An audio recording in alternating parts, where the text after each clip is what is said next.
Hi friends, இன்றைக்கி நம்ம என்ன வீடியோ பார்க்க போகிறோம்னா, என்னோடய சேரீயில் வந்து நான் நிலைக்கு வந்து ஸ்க்ரீன் தைக்க போகிறேன்.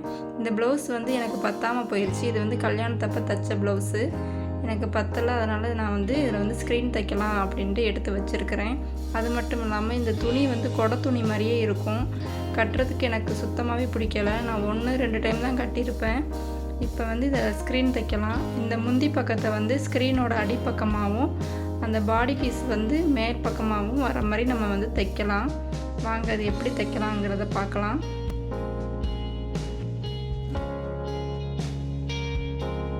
எங்கள் வீட்டோட நிலை வந்து அந்த ஒரு டேப்பு இன்ச்சு டேப் அளவில் வந்து அந்த ஃபுல் டேப் வந்து அதுக்கப்புறம் ஒரு 21 இன்ச்சு வந்தது. அந்த அளவு தான் நான் இப்போ எடுத்துக்கிட்டு இருக்கிறேன். உயரத்தை நான் எடுத்துக்கிட்டு இருக்கிறேன். அகலம் வந்து கரெக்டாக இருந்தது. அந்த புடவை அகலத்துக்கும் நம்ம நிலக்கதவோட அகலத்துக்கும் கரெக்டாக இருந்தது. உயரம் வந்து ஃபுல் டேப் வச்சு அதுக்கப்புறம் ஒரு 21 இன்ச்சு. உங்கள் வீட்டில் வந்து உங்கள் நிலை வந்து என்ன சைஸில் இருக்கோ அந்த அளவு எடுத்துக்கோங்க. இப்போ நான் வந்து அந்த 21 இன்ச்சு ஒரு டேப் ஃபுல்லாக முடித்து 21 இன்ச்சுக்கு வந்து மார்க் பண்ணிட்டேன். அதில் இருந்து ஒரு 8 இன்ச்சு மைனஸ் பண்ணுறேன். ஏன்னா அந்த 8 இன்ச்சுக்கு வந்து நான் கீழே வந்து சுருக்கு வச்சு தைக்க போகிறேன். இந்த மார்க்குக்கு இடையில 4 இன்ச்சுக்கு ஒரு மார்க் பண்ணிக்கலாம். அந்த மார்க் எதுக்குன்னா, நம்ம வந்து மேலே வந்து கம்பி மாட்டுவோம்ல, அதுக்காக வந்து மடித்து தைக்கிறதுக்காக இடையில வந்து ஒரு 4 இன்ச்சுக்கு வந்து மார்க் பண்ணி அதை வந்து நேராக வெட்டி எடுத்துக்கலாம்.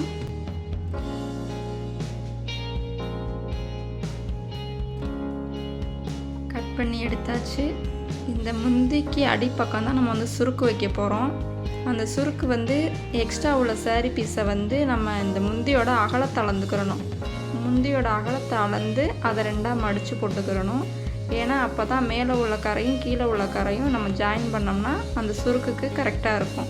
இப்போ வந்து நான் முந்தியோட அளவை வந்து அளந்துக்கிட்டு முந்தியோட அகலத்தை அளந்துக்கிட்டு 2ஆக மடித்து போட்டு அதை கட் பண்ணி எடுத்துக்கிட்டேன். கீழே உள்ள பீஸ் வந்து நமக்கு வந்து எக்ஸ்ட்ரா உள்ள பீஸு தான். அதை எடுத்து ஓரமாக வச்சுட்டு இப்போ அந்த பக்கம் உள்ள பீஸை வந்து நம்ம 2 கரையும் ஒரே பக்கம் வர்ற மாதிரி மடித்து போட்டுக்கலாம். இப்போ 2 கரையும் ஒரே பக்கம் வர்ற மாதிரி மடித்து போட்டுட்டு நமக்கு எந்த அளவு கீழே சுருக்கு வேணுமோ அதே அளவுக்கு நம்ம மார்க் பண்ணிக்கலாம். நான் வந்து 8 இன்ச்சுக்கு வந்து ஒரு மார்க் பண்ணிவிட்டு 1 இன்ச்சு எக்ஸ்ட்ரா தையலுக்காக 1 இன்ச்சு எக்ஸ்ட்ரா நான் மார்க் பண்ணுறேன். அதே மாதிரி அந்த லைனுக்கு எல்லாத்தையும் மார்க் பண்ணிவிட்டு நேராக கட் பண்ணி எடுத்துக்கலாம். இப்போ வந்து நான் கட் பண்ணி எடுத்துட்டேன். இப்போ இந்த 2 பீஸையும் வந்து நம்ம ஜாயின் பண்ணணும். நல்ல பக்கமும் வெளியில் வர்ற மாதிரி வச்சு இதை 2ஐயும் ஜாயின் பண்ணிவிட்டு நம்ம அப்படியே அது வந்து சுருக்குக்கு ரெடி பண்ணிக்கலாம். இப்போ வாங்க நம்ம தைக்கலாம்.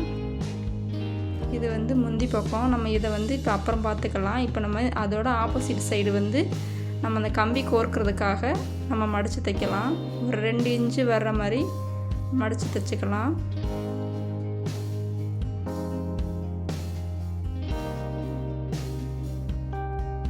நான் வந்து இந்த 2 இன்ச்சுக்கு கம்பி சொருக்கிறதுக்காக மடித்து தைச்சிட்டேன். அதுக்கப்புறம் இதை ஒரு ஓரமாக வச்சுட்டு நம்ம அந்த 2 பீஸ் நம்ம கட் பண்ணி வச்சுருந்தோம்ல, அதை வந்து நல்ல பக்கத்தையும் உள்ளே வச்சுட்டு நம்ம ஒரு 2 தையல் போட்டு திருப்பி அடிச்சுக்கலாம்.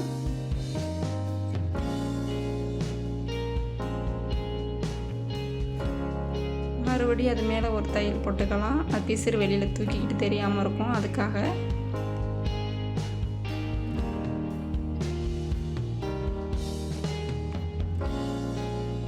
இப்போ வந்து நம்ம சுருக்காக மடித்து நமக்கு எந்த அளவுக்கு நமக்கு சுருக்கு வேணுமோ அந்த அளவுக்கு நம்ம வந்து அதை மடித்து ரெடி பண்ணி எடுத்துக்கலாம். இப்போ நான் வந்து அடித்து எடுத்து ரெடியாக வச்சுக்கிட்டேன். முடிஞ்சிருச்சு. இப்போ இதை வந்து நம்ம முந்தியோட ஜாயின் பண்ணணும்.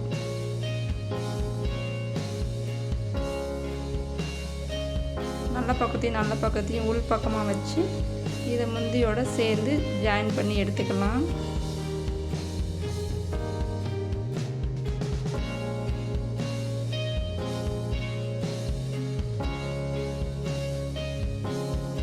நான் வந்து ஜாயின் பண்ணி எடுத்துட்டேன்.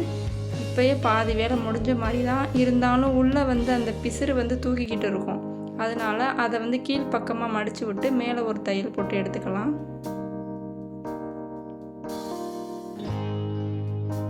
இப்போ நான் போட்டு முடிச்சிட்டேன். பாருங்கள், இந்த மாதிரி தான் எடுத்து போட்டு முடிச்சாச்சு. இப்போ இதை வாங்க நம்ம நிலையில் மாட்டி எப்படி இருக்குன்னு பார்க்கலாம். பாருங்கள், மாட்டியாச்சு. ரொம்பவே நல்லா இருக்குது. நான் எடுத்த அளவுக்கும் அது தைச்சதும் கரெக்டாக இருக்குது. இது எனக்கு தைக்கிற ஐடியாவே இல்லை. இருந்தாலும் வெயில் நேரத்தில் வெயில் உள்ள ஹால் வரைக்குமே வரும். அதுக்காக சரி இதை தைச்சி பார்க்கலாம் அப்படிங்கிறதுக்காக தான் நான் ட்ரை பண்ணேன். இது நல்லா லூஸ் விட்டு தைச்சோம்னா நமக்கு வேணும்னா சுருக்கிக்கலாம், இல்லைனா இழுத்து விட்டுக்கலாம். எப்படி இருக்குன்னு பாருங்கள். நீங்களும் உங்கள் வீட்டு நிலையோட அகலம் உயரம் அளந்து இதே மாதிரி தைச்சிங்கன்னா ரொம்பவே நல்லாவே வரும். இப்போ நான் உள் பக்கமாக இருந்து வெளிப்பக்கமாக காட்டுறேன். வெளியிலேருந்து உள்ளேருந்து பார்க்கும்போது வெளியில் உள்ள வெளிச்சத்துக்கும் அந்த டிசைனுக்கும் ரொம்பவே நல்லா இருக்குது. இன்றைக்கி பொழுது சும்மா போகாமல் ஏதோ ஒரு உருப்படியாக ஒரு வேலையை செஞ்சுருக்கிறேன். சாயந்தரம் பாப்பா ஸ்கூல் விட்டு வந்தோன்னா அவளோட ரியாக்ஷன் எப்படி இருக்குன்னு பார்க்கணும்.